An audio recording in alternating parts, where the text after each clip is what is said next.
നമ്മൾ ഏറ്റവും നിർണായകമായ ചോദ്യം അല്ലേ? ഏറ്റവും പ്രധാനപ്പെട്ട ചോദ്യം, പൊളിറ്റിക്കൽ സസ്പെൻസ് നിറഞ്ഞ ചോദ്യം. ആ ചോദ്യം ക്ലൈമാക്സിലേക്കുള്ള ചോദ്യമാണ്. റിപ്പോർട്ടർ മെഗാ പ്രീ പോൾ സർവേയുടെ ഈ എഡിഷനിലെ ആദ്യ എഡിഷനിലെ അവസാന ചോദ്യമാണിത്. തൃശൂർ ആര് ഭരിക്കണം എന്നാണ്. തൃശൂർ ആര് ജയിക്കണം, തൃശൂർ ആരെടുക്കണം? UDF 34.6%, LDF 31.9%, BJP 33.5%.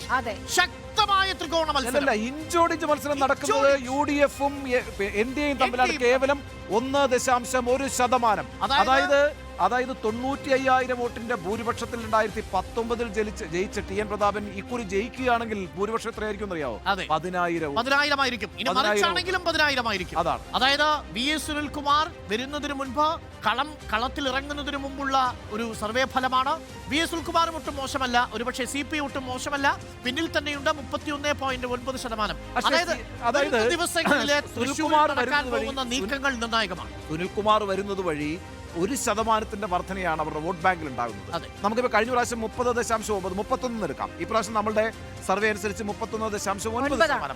അതായത് 1% വർധനയാണ് ലെഫ്റ്റിന്റെ വോട്ട് ബാങ്കിൽ ഉണ്ടാകാൻ പോകുന്നത്. അതേസമയം UDF-നാണ് കേട്ടോ വലിയ നഷ്ടം. UDF-ന് 5% വോട്ടാണ് കുറയുന്നത്. 5% വോട്ട് കുറയുമ്പോൾ BJP-യുടെ വോട്ട് 5.3% വർദ്ധിക്കും. പക്ഷേ ഇനി ഒരു പ്രധാനപ്പെട്ട കാര്യം കൂടിയുണ്ട്. 27% സ്ഥാനാർത്ഥിയുടെ വ്യക്തിത്വത്തിന് തൃശൂർ മണ്ഡലം കൊടുക്കുന്ന മൂല്യം. എന്ന് പറഞ്ഞാൽ തൃശൂർ മണ്ഡലത്തിൽ കഴിഞ്ഞ തവണ മത്സരിച്ച LDF സ്ഥാനാർത്ഥി രാജാജി മാത്യുവും ഇത്തവണ മത്സരിക്കുന്ന VS സുനിൽകുമാറും തമ്മിലുള്ള വ്യത്യാസം കൂടി കാണണം. എന്ന് പറഞ്ഞാൽ ആ 27%-ലെ 3% അഡ്വാൻറ്റേജ് എങ്കിലും VS സുനിൽകുമാറിന് കിട്ടിയാൽ കളി മാറും. മൂന്ന് പേരും കരുത്തരാണ്. പിന്നെ TN പ്രതാപന് 2019 ശബരിമല ഒട്ടും വോട്ടായി മാറിയില്ല എന്ന് നമ്മൾ പറയുമ്പോഴും അവിടെയും ആ ഒരു വോട്ട് സമുദായ സമവാക്യങ്ങൾ ഇക്കുറി വിധി നിർണ്ണയിക്കും. മാർ റാഫേൽ തട്ടിൽ വെറുതെ പോയതല്ല. പ്രധാനപ്പെട്ട കാര്യം സർക്കാർ പിന്തുണയും പ്രഖ്യാപിച്ചിട്ടാണ് സീറോ മലബാർ സഭ.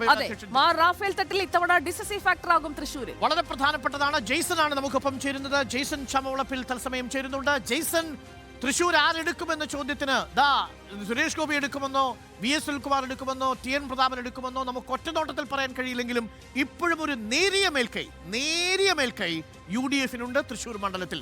തൊട്ടുപിന്നിലുണ്ട് സുരേഷ് ഗോപി. അരുൺകുമാർ, നമ്മുടെ സർവേക്ക് മുമ്പ് തന്നെ ഇത് പ്രഖ്യാപിച്ച ഒരാളാണ് ഇവിടുത്തെ UDF സ്ഥാനാർത്ഥി. UDF-ഉം BJP-യും തമ്മിലാണ് നേർക്കുനേർ മത്സരമെന്ന് പ്രഖ്യാപിച്ചുകൊണ്ട് രാഷ്ട്രീയ അജണ്ട സെറ്റ് ചെയ്തവരിൽ ഒരു പ്രധാനപ്പെട്ട സ്ഥാനാർത്ഥിയാണ് TN പ്രതാപൻ. അതിൻ്റെ ഭാഗമായിട്ടാണ് ന്യൂനപക്ഷ വോട്ടുകൾ തന്നോടൊപ്പം നിലനിർത്തുക, പ്രത്യേകിച്ച് മുസ്ലിം വോട്ടുകൾ തന്നോടൊപ്പം നിലനിർത്തുക എന്ന വലിയ രീതിയിലുള്ള ഒരു മുൻകാഴ്ചയോടുകൂടിയുള്ള ഒരു പ്രസ്താവനയായിരുന്നു ആദ്യഘട്ടത്തിലുണ്ടായിരുന്നത്. അതിൻ്റെ പ്രതിഫലനമാണ് സത്യത്തിൽ ഇപ്പോൾ നാം നടത്തിയ സർവേയിലൂടെ വളരെ വ്യക്തമാകുന്നത്. അതേസമയം ന്യൂനപക്ഷ വോട്ടുകളിൽ, ക്രിസ്ത്യൻ വോട്ടുകളിലുള്ള ഒരു ഷിഫ്റ്റ് നാം മറന്നുകൂടാ.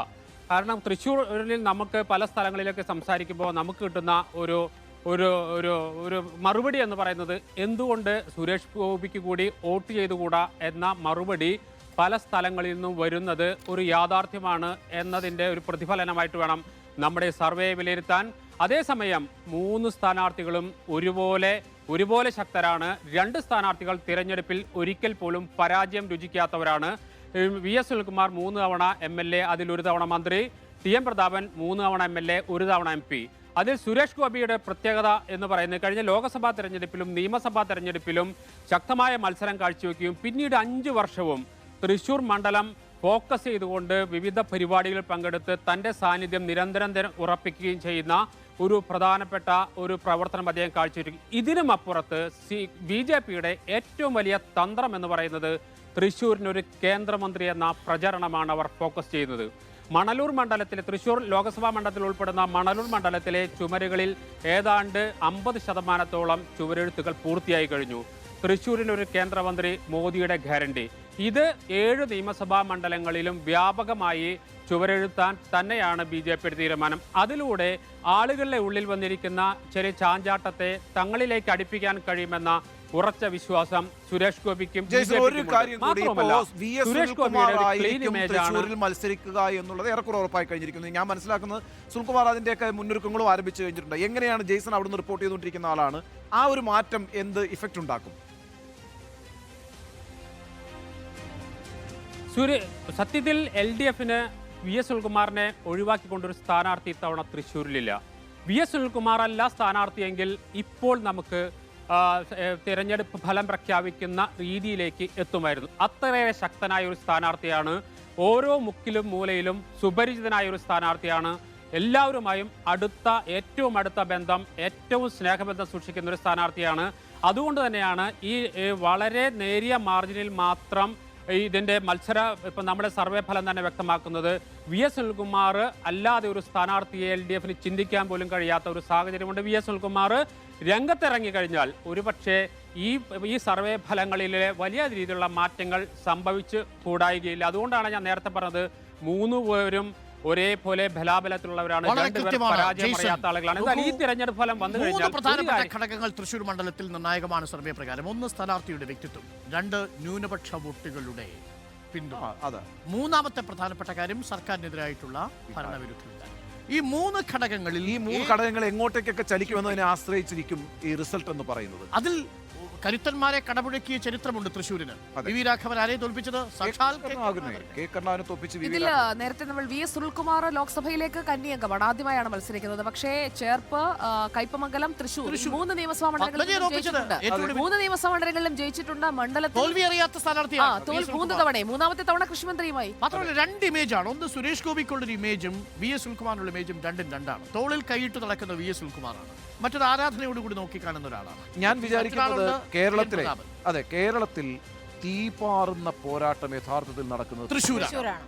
സംശയമൊന്നുമില്ല. കാരണം വെച്ചാൽ 3 പേരും കരുത്തരാണ്. അതുകൊണ്ട് പ്രവചനങ്ങൾക്ക് അതീതമായ ഒരു മത്സരം നടക്കുന്ന ഏക മണ്ഡലം, ഓരോ വോട്ടും നിർണായകമാകുന്ന മണ്ഡലമാണ് തൃശ്ശൂർ എന്ന് തന്നെ നമ്മൾ പറയേണ്ടി വരും. എല്ലാ മണ്ഡലങ്ങളിലും ഒരു സ്വീകാര്യത ലഭിക്കുന്നതിന് കാരണം രാഷ്ട്രീയത്തിന് അതീതമായ ചില ഘടകങ്ങളാണ്. സഹായിക്കുന്ന മനസ്സ്, അല്ലെ, പ്രശ്നങ്ങൾ ഉണ്ടാകുന്നിടത്ത് അപ്പോൾ സാമ്പത്തിക സഹായമായി എത്തുന്ന ഒരു നേതാവ് എന്നൊരു ഒരു പ്രതീതി അദ്ദേഹത്തിന് സൃഷ്ടിക്കാൻ സാധിച്ചിട്ടുണ്ട്. അതൊരു വലിയ തോതിൽ അദ്ദേഹത്തിന് ഗുണം ചെയ്തു. ഒരു പൊളിറ്റിക്കൽ ഇമേജ് ആയിട്ട് അദ്ദേഹം അത് കൃത്യമായിട്ട് ഫോക്കസ് ചെയ്യുന്നുണ്ട് എന്നത് പ്രധാനപ്പെട്ടതാണ്. BJP ആ ഒരു സിംഗിൾ മാൻ ഫോക്കസ് പോയിന്റിലാണ് ഇത്തവണ തെരഞ്ഞെടുപ്പ്. ഈ തെരഞ്ഞെടുപ്പിന് തൊട്ടു മുൻപ് ശക്തൻ മാർക്കറ്റ് അടക്കം നവീകരിച്ചു, വർഷങ്ങളായി അങ്ങനെ കിടന്നിരുന്നതാണ്. അപ്പോൾ ഇടപെടൽ നടത്തിക്കൊണ്ട് ആളുകളിലേക്ക് ഇറങ്ങാൻ 2019 സുരേഷ് ഗോപിക്ക് കഴിഞ്ഞിട്ടുണ്ട് എന്ന ഫാക്ടർ അവിടെ വളരെ ശക്തമായി നിൽക്കും. പക്ഷേ VS സുനിൽകുമാർ നമുക്ക് എഴുതി തള്ളാൻ കഴിയുന്ന ഒരു കാൻഡിഡേറ്റ് അല്ല എന്നതും ശ്രദ്ധേയമാണ്. റിപ്പോർട്ട്